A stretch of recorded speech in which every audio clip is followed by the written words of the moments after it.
স্বপ্নে মাছ দেখা কিসের আলামত? প্রিয় ভাইরা আমার, প্রিয় বোনেরা আমার, আমাদেরকে অনেকেই এই প্রশ্নটা করে থাকেন। আমাদেরকে প্রায় এরকম প্রশ্ন করে থাকেন যে হুজুর, স্বপ্নে মাছ দেখলে কি হয়, এটা মানে কিসের আলামত বহন করে? আমাকে রিসেন্টলি একজন এই প্রশ্নটা করেছেন, আমার এক বোন আমাকে এই প্রশ্নটা করেছেন যে হুজুর, স্বপ্নের মধ্যে আমি প্রায় মাছ দেখি, দেখা যায় একদিন দুদিন তিন দিন পর পরে আমি স্বপ্নে মাছ দেখি যে আমি স্বপ্নের মধ্যে মাছ ধরতেছি। অনেকেই মানে এই প্রশ্নটা করে থাকেন। তবে রিসেন্টলি আমাকে এক বোন এই প্রশ্নটা করেছেন যে উনি নাকি কন্টিনিউ এই স্বপ্নটা দেখেন।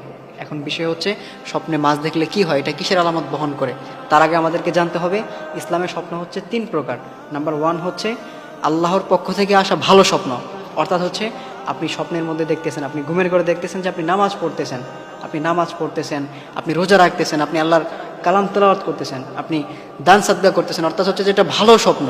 ভালো যে স্বপ্নগুলো আছে এগুলো হচ্ছে আল্লাহ তাআলার পক্ষ থেকে আসা স্বপ্ন।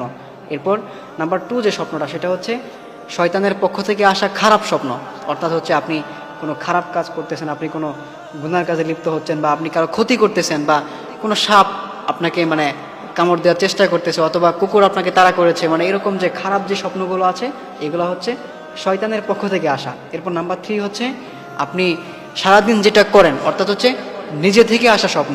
আপনি সারাদিন যেটা বেশি পরিকল্পনা করেন, যেটা নিয়ে আপনি বেশি ভাবেন, যেটা নিয়ে আপনি বেশি গবেষণা করেন, এই স্বপ্নগুলো আপনি রাতের বেলা দেখবেন। আপনি যেটা সারাদিন করবেন এটা আপনি রাতের বেলা দেখবেন। এটা হচ্ছে নিজে থেকে আসা স্বপ্ন। ইসলামে স্বপ্ন হচ্ছে এই তিন প্রকার। নাম্বার ওয়ান হচ্ছে আল্লাহর পক্ষ থেকে আসা ভালো স্বপ্ন, নাম্বার টু হচ্ছে শয়তানের পক্ষ থেকে আসা খারাপ স্বপ্ন, আর নাম্বার থ্রি হচ্ছে নিজে থেকে আসা স্বপ্ন। এখন বিষয় হচ্ছে কোনো ব্যক্তি যদি স্বপ্নে দেখে যে সে মাছ ধরতেছে, সে স্বপ্নের মধ্যে বড় বড় মাছ ধরতেছে, এটা মানে এই স্বপ্নটা কি বহন করে?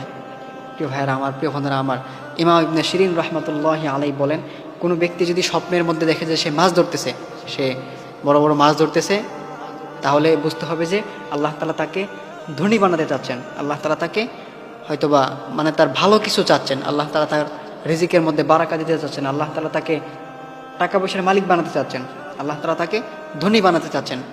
এই জন্য প্রিয় ভাইরা আমার, কোনো ব্যক্তি যদি স্বপ্নের মধ্যে মাছ দেখে তাহলে বুঝতে হবে আল্লাহ তাআলা তাকে ধনী বানাতে চাচ্ছেন, আল্লাহ তাআলা তার রিজিকের মধ্যে বারাকা দিতে যাচ্ছেন, সামনে তার ভালো কিছু হতে যাচ্ছে।